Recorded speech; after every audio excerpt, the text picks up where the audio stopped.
saja. Kemudian yang pertama Ibu, bagaimana latar belakangnya Romo Solo itu? yang saya tahu tentang Romo Solo itu kan seperti ya. Jadi pesta Romo Solo ini cikal bakalnya itu kan dari terkait dengan kepercayaan arwah Romo Indonesia. Artinya di kerajaan namanya Alutodolo. Kalau dalam sejarah namanya agama Agnis Beton Islam. Jadi itu dikaitkan dengan pelajaran kita di sejarah bahwa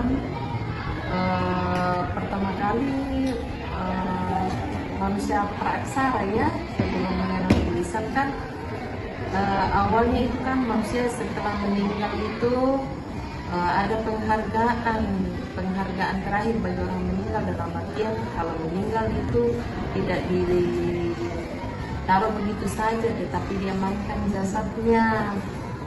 Tapi setelah itu seiring berjalannya waktu pasti ada unsur-unsur kepercayaan mistis tentang itu, lalu ada pemahaman bahwa oh kalau orang meninggal itu rupanya dia punya roh begitu. Roh itu selalu ada di sekeliling keluarga dekatnya, jadi udah ada pemahaman bahwa kalau orang meninggal itu harus jangan hanya dikubur tetapi paling tidak ada penghormatan dalam artian ada momen seperti begitu. Jadi bukan hanya itu tetapi ada sembelihan begitu.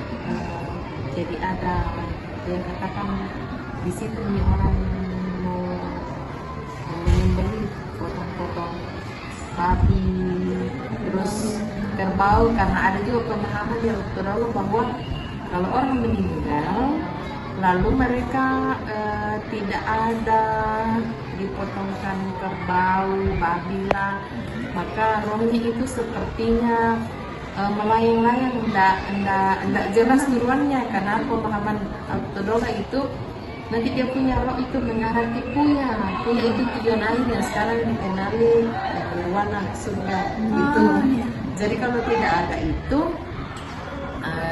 ya seakan-akan keluarganya itu merasa ya kasihan ya orang tua kita kalau ini, makanya Altodola itu harus ada di terong atau babi. Tetapi seiring berjalannya waktu semakin ramai lah begitu. Tapi intinya itu penghargaan terakhir bagi dari keluarga terhadap orang meninggal, arwahnya begitu diabadikan. Itu saja. Apa lagi?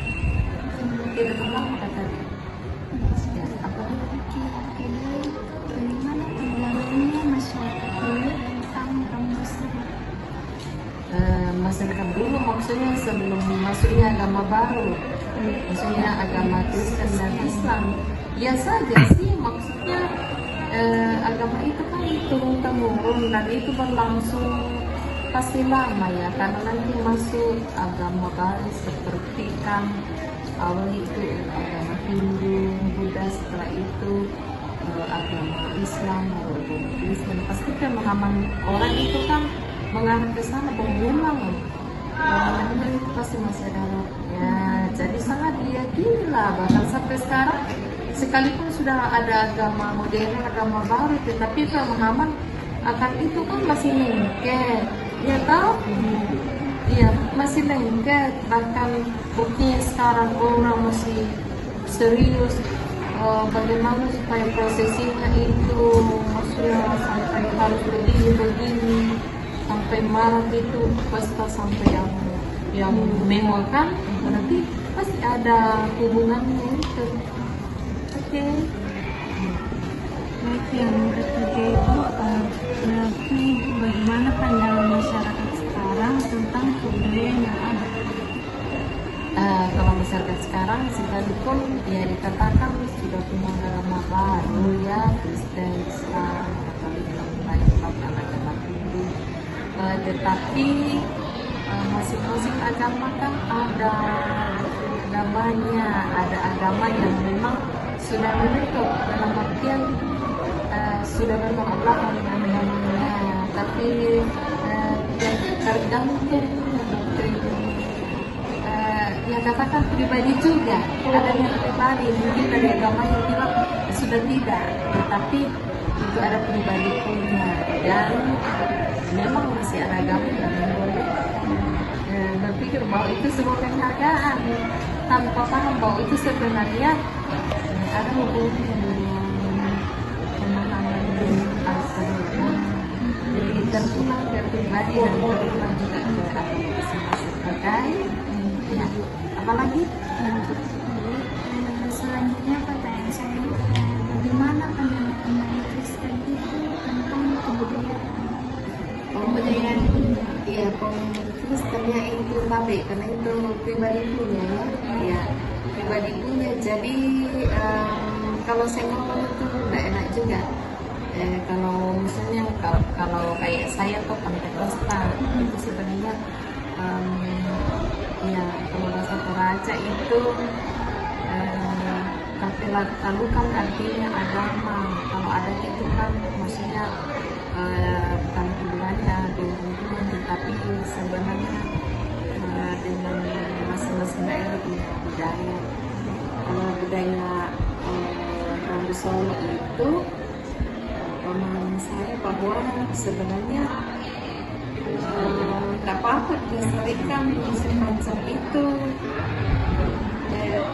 hadirkan Tuhan di sana, nanti utamakan Tuhan, jangan sampai dominan pastannya dalam artian juga bertolak belakang. Kalau saya pemahaman saya di situ berarti itu, tapi itu kan berpulang ke pemahaman Tuhan dan itu pribadi sekali.